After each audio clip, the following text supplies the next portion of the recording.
Halo semuanya, selamat datang di video kali ini. Di sini saya akan membahas mengenai optimalisasi metode pembelajaran online selama pandemi. Untuk lebih jelasnya, mari kita simak bersama video kali ini. Seperti yang sudah kita ketahui, pandemi COVID-19 yang terjadi saat ini mewajibkan setiap orang untuk membatasi segala aktivitas interaksi secara langsung dalam semua aspek kehidupan, termasuk aspek pendidikan. Karena hal tersebut menyebabkan perubahan tatanan pendidikan di Indonesia, salah satunya yaitu berubahnya sistem pembelajaran tatap muka menjadi pembelajaran jarak jauh. Sistem pembelajaran jarak jauh ini diterapkan guna mencegah penularan virus corona menyebar antar pelajar. Pembelajaran jarak jauh sendiri terdapat dua jenis. Yang pertama ada luring atau luar jaringan. Artinya tidak menggunakan jaringan internet, contohnya dengan memanfaatkan bantuan media seperti radio atau meminjam buku pelajaran kepada teman untuk dipelajari, dan lain-lain. Lalu yang kedua ada daring atau dalam jaringan. Merupakan pembelajaran yang bertujuan untuk menjangkau kelompok yang masif dan luas dengan memanfaatkan jaringan internet, serta memanfaatkan kemajuan teknologi seperti teknologi multimedia, kelas virtual, pesan suara, video streaming online, dan lain-lain. Pada saat pembelajaran online atau daring, optimalisasi dalam komunikasi jarak jauh tidak terlepas dengan penggunaan handphone, tablet, laptop, serta koneksi internet yang dapat dimanfaatkan sebagai bagian dari kegiatan pembelajaran. Hal ini menjadi tantangan guru supaya tetap dapat menciptakan pembelajaran yang menyenangkan, menarik, dan aktif, serta tetap dapat mencapai tujuan pembelajaran.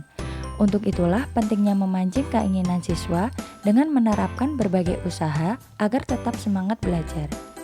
Salah satu cara yang bisa ditempuh adalah dengan belajar melalui aplikasi kuis online. Siswa akan mendapatkan suasana baru dalam belajar dan tentunya bisa mengurangi rasa jenuh dan bosan.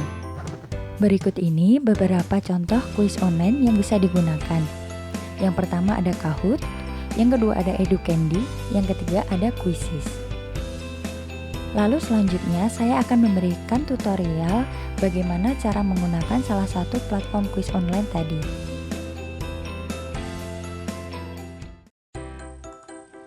Pertama, kita buka websitenya quiz.com, lalu sign up untuk mendaftar terlebih dahulu.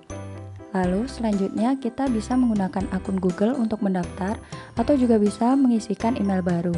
Supaya lebih cepat, pada tutorial ini kita menggunakan akun Google.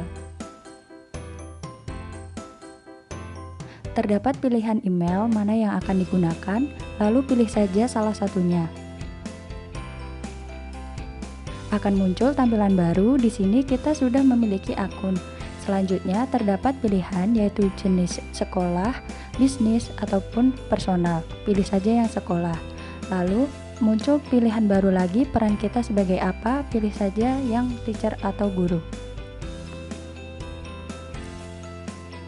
Nah, ini adalah tampilan awalnya.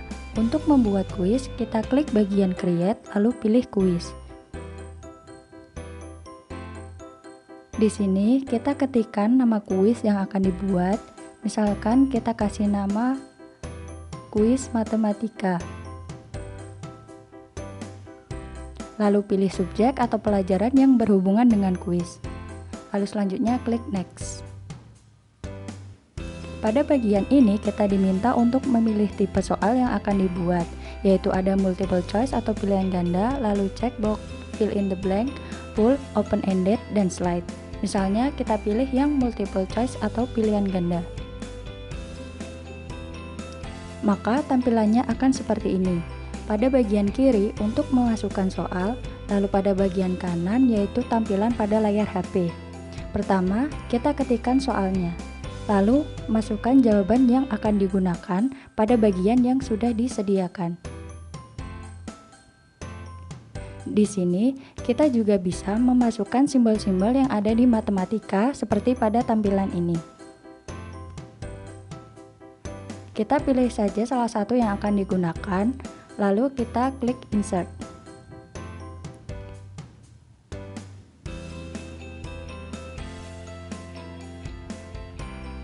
Untuk menambahkan jawaban, kita juga bisa menggunakan add answer option.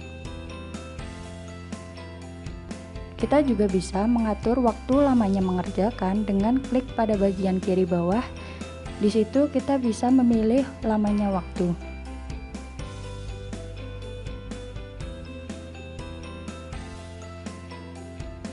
Lalu kalau sudah, kita save saja. Soal pertama sudah terbuat. Selanjutnya, kita akan menambahkan soal baru, yaitu dengan cara klik pada New Question. Maka akan muncul pilihan bentuk soal. Kita pilih yang multiple choice atau pilihan ganda. Di sini, kita juga bisa membuat soal ataupun jawaban dalam bentuk gambar. Misalkan, kita tuliskan terlebih dahulu perintah soalnya seperti apa. Seperti pada langkah-langkah sebelumnya. Lalu kita masukkan gambarnya dengan cara klik bagian image tadi dan pilih gambar pada komputer kita.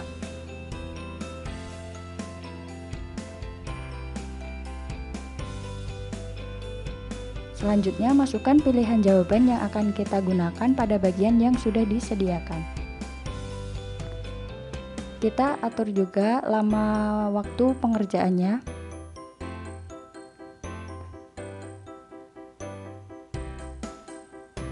Jangan lupa untuk klik checklist pada jawaban soal yang benar.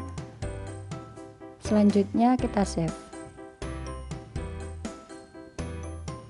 Soal kedua telah berhasil dibuat. Jika kita ingin mempercantik tampilan soal, kita tambahkan gambar dengan cara klik Add Quest Image, lalu pilih gambar pada komputer kita.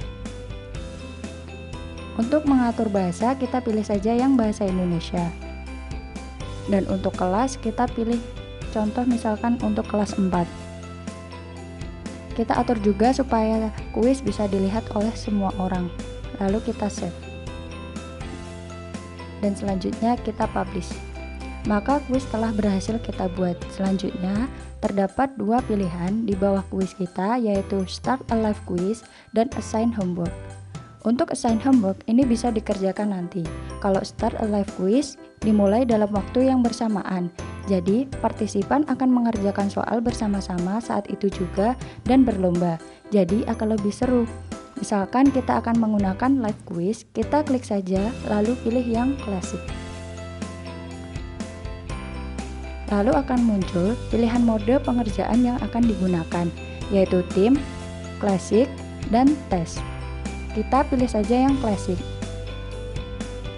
Lalu di bawahnya terdapat banyak pengaturan yang sebenarnya tidak terlalu urgent, yaitu optional saja, seperti pengaturan berapa kali partisipan dapat mengikuti kuis. Kita pilih saja yang unlimited supaya partisipan bisa ikut berkali-kali. Lalu kita juga bisa mengatur apakah partisipan bisa melihat lamanya waktu berjalan, soal diacak atau tidak, dan lain-lain. Pada bagian ini kita samakan saja sesuai pengaturan defaultnya, lalu kita klik continue. Maka akan muncul tampilan alamat kuis dan kode yang digunakan. Untuk mengikuti kuis, kita bisa bagikan link kuis melalui Google Classroom, Google Teams, dan lain-lain. Kita juga bisa bagikan link melalui grup WA.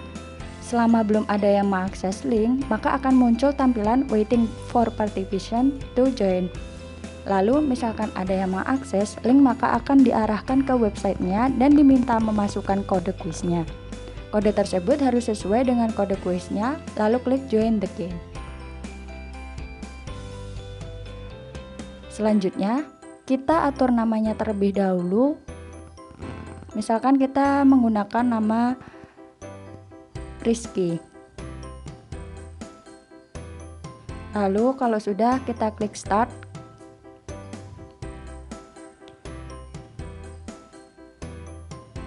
Berikut ini adalah simulasi pengerjaan soal partisipan pada layar HP dan hasilnya pada layar tampilan guru.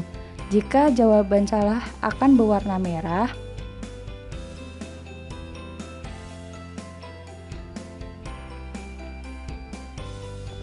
Lalu jika jawaban benar, maka akan berwarna hijau.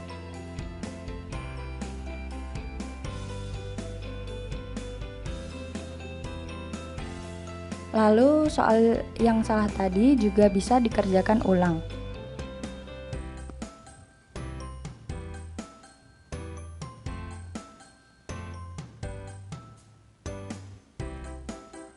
Jika sudah selesai, maka akan menampilkan juara dengan nilai yang tertinggi. Kuis ini akan semakin seru apabila partisipannya semakin banyak, karena mereka akan berlomba-lomba untuk mendapatkan poin yang terbanyak. Untuk melihat hasil, kita bisa melihat di bagian menu report. Di sini kita bisa melihat hasil pengerjaan dari partisipan.